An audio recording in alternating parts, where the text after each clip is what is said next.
Hello everybody, my name is Susanna Skelton and I'm a peer consultant at the UTC Writing and Communication Center. And today we're going to be going over how to write an email to your professor. And not just how to write an email to your professor, but how to write a good email, a professional email to your professor so that they will take what you're asking them about seriously and that you're addressing them in a respectful manner. So just an overview of what we're going to be doing is we're going to go over getting started, the who, why, and when, the details, keeping them short and sweet, grammar and word choice, the magic length, communication resources, and some good examples. But first, let's start off with a bad example. So this says, "Yo do, I missed class yesterday, what we do, Chris." And the professor responded in a very sarcastic way saying, "Yo, we did everything. You're giving a 3-minute speech on why red pandas are the best animal on Monday. I'm not joking. Also, check out this link on email etiquette. It's geared towards children, so it should be pretty easy to follow. Justin. P.S. I don't put much stock in first impressions, but since I'm here to teach you, this one was pretty bad. Also, you really are giving that speech. I'm funny, so you'll know when I'm joking." So obviously the professor is making a joke out of this, which some professors might not be so humorous in their reply if you message them something like this. But that is a prime example of what not to do when you're emailing your professor. So, getting started. Who are you writing to? Have you met them before? And why are you writing to them? So, COVID-19 has changed this a little bit because whereas you might have been meeting your professors in person beforehand, we really don't know when we're going to be able to go back all face-to-face again. You might have a few classes that are face-to-face, but sometimes you won't ever even meet your professor in person. So that's something that you want to think about. Is this going to be a first impression? Do they know how you talk? Are you on what sort of level are you on with your professor? Is it more of a friendly level, or is it very professional?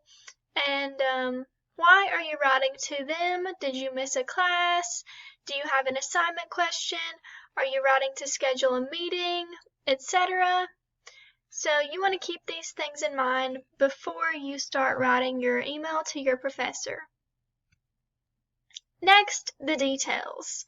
Make sure to only include relevant details or make it short and sweet. So, what class are you in? What class day or assignment is this regarding? And why are you writing to them?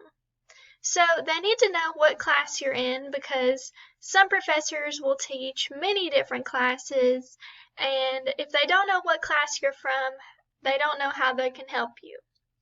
So, also, you obviously want to identify what class day you missed or what assignment this is regarding.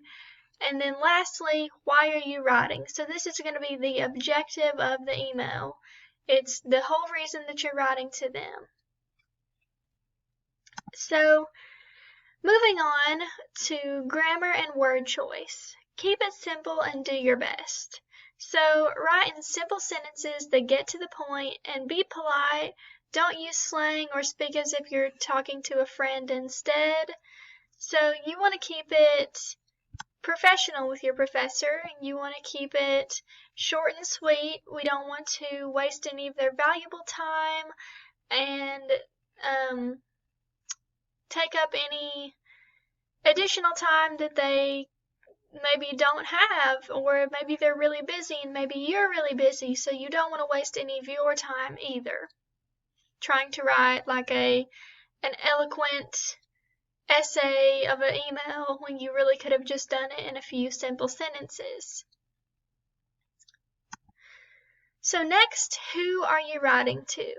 So you need to know your audience. This might be the first time reaching out to the professor, so introduce yourself because they don't know you. And what do you know about them?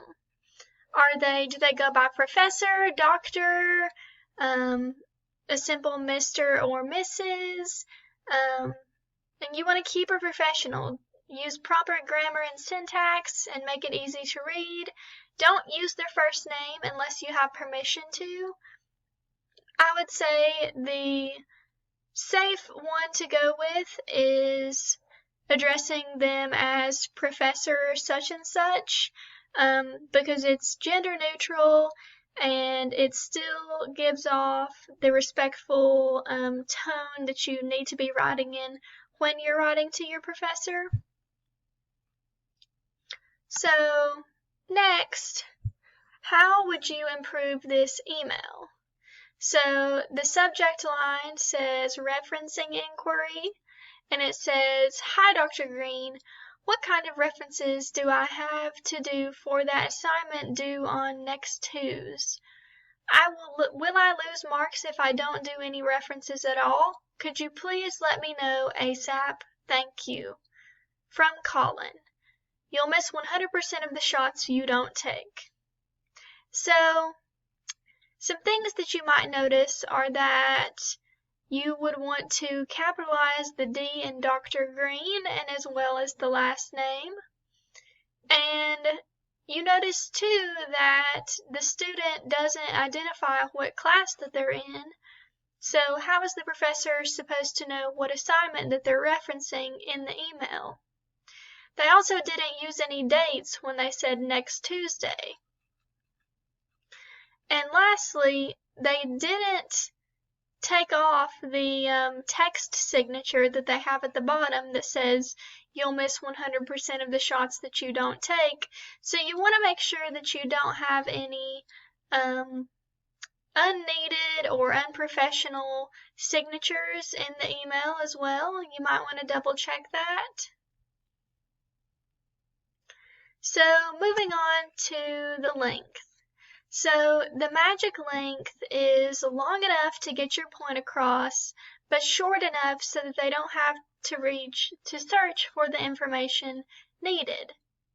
So your email should always state your action item or goal, the class that you're in, and the day or the assignment being written about.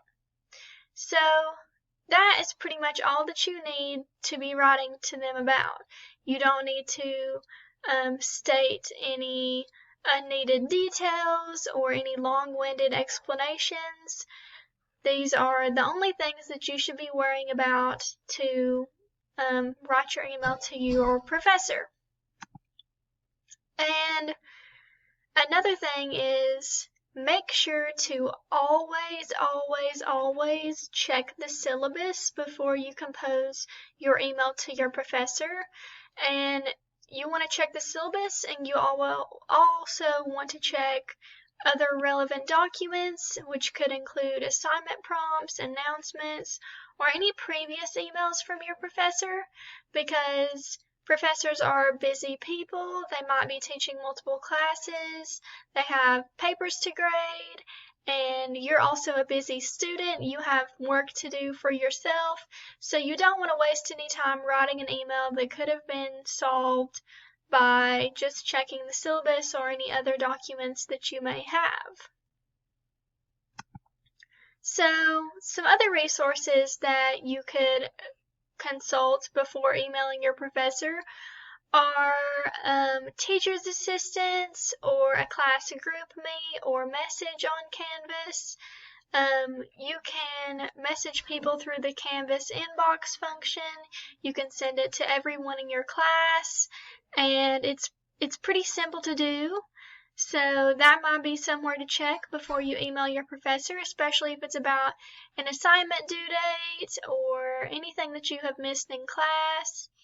And you just want to make sure that you consult all of these resources before you email your professor. So here's just a funny little comic that kind of demonstrates what professors see sometimes when they read your email. So you might have this long-winded explanation of why you're having problems with an assignment, or that you finished it but it won't upload, or anything like that, and all the professor sees is, I finished. And you don't want to waste your time and their time by writing a long, a lengthy email with all of the details, every little detail about why you're missing a class, or how you couldn't complete your assignment, or anything like that. So that's also why you want to keep it short and sweet. So another quick tip is for grammar. So know your homophones. Know your there, and there. Know your and your to, and to. These can be looked up by a simple Google search. They're pretty simple once you have them memorized, and you always want to proofread your email for just simple grammar mistakes like these. And another tip is that you can always read your email aloud before sending it out. And punctuation. So use question marks and exclamation points sparingly, and make sure that you know how to use your commas. So use if it's in a list, after a dependent clause at the beginning, or connecting two independent clauses with coordinating conjunctions. And how would you improve this email to your professor? So it says, hey, in the subject line, and it says, hey, Chris, I'm in your class and I was wondering what the homework is from 3 days ago. I had to miss class because I went to a club event and I don't know anyone in the class, so can you help me? From Kate. So, first of all, the subject line doesn't properly get across what the email is about. So instead, the subject line could say, miss class on Monday the 25th, and then you would have your email stating why you missed class and that you didn't know anyone in the class. So those are some reasons that you need to proofread your email. Make sure that you're getting across the needed details and that you're leaving out any unneeded details. So this is how you could improve the email. So in the subject line, it says missing English 1010 on Wednesday, and it says, hi, Dr. Smith. My name is Kate Sweat, and I'm a student in the 10 a.m. session of your English 1010 class on Mondays, Wednesdays, and Fridays. I will unfortunately have to miss class this Wednesday, October 11th, due to a club event. I saw in the syllabus that we will be discussing our upcoming rhetorical analysis assignment, and I was wondering if there is any additional work that I can complete to make sure that I am caught up by class on Friday. Thank you for your help. Have a great afternoon, Kate Sweat. So this is a great example of how you want to email your professor, and you want to include everything that the student included here. So she identified who she was talking to, the class that she was in, and then a short and sweet reason that she would be missing class.